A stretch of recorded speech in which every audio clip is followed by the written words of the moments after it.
1895 Henri Meunier, riche chocolatier français, achète l'île le 16 décembre 1895. Commence alors une vaste entreprise de mise en valeur de l'île tant au plan agricole que forestier.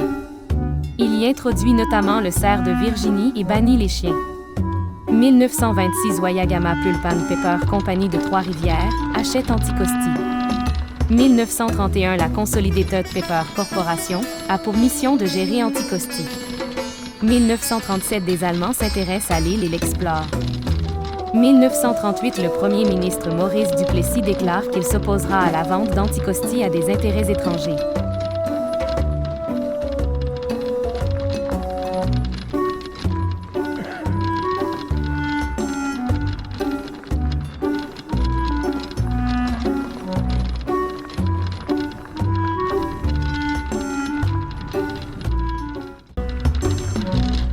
« 1942 durant la Seconde Guerre mondiale, des sous-marins allemands naviguent dans le Golfe et autour d'Anticosti. 1946 la coupe de bois reprend. Aperçu généré par IA lors de la bataille du Saint-Laurent, 1942-1944, des U-boots allemands ont coulé plusieurs navires, dont les plus marquants sont le traversier SS Caribou.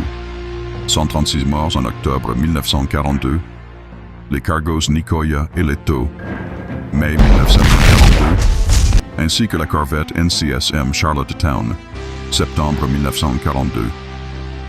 Près de 300 personnes ont péri dans ces attaques directes en eau canadienne. Société Histoire Canada.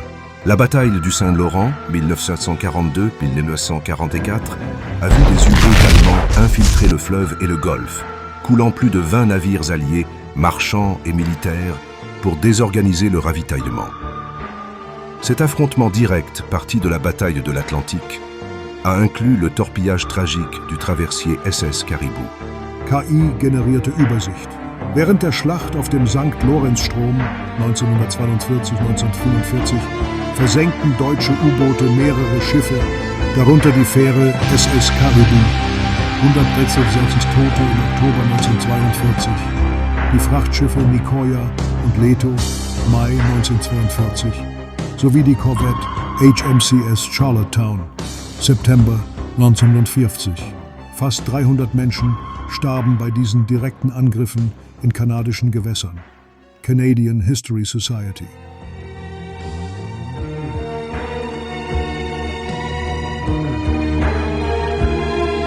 À la veille de la Seconde Guerre mondiale, l'île d'Anticosti a suscité des inquiétudes en raison d'un intérêt suspect de l'Allemagne nazie en 1937, craignant l'installation d'une base militaire. Cependant, aucune fortification côtière majeure n'y a été construite, la défense se concentrant plutôt à Gaspé.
Je me visite propulse aussi des docu-réalités sur le ravitailleur cargo passager et croisiériste Bella des Gagnés.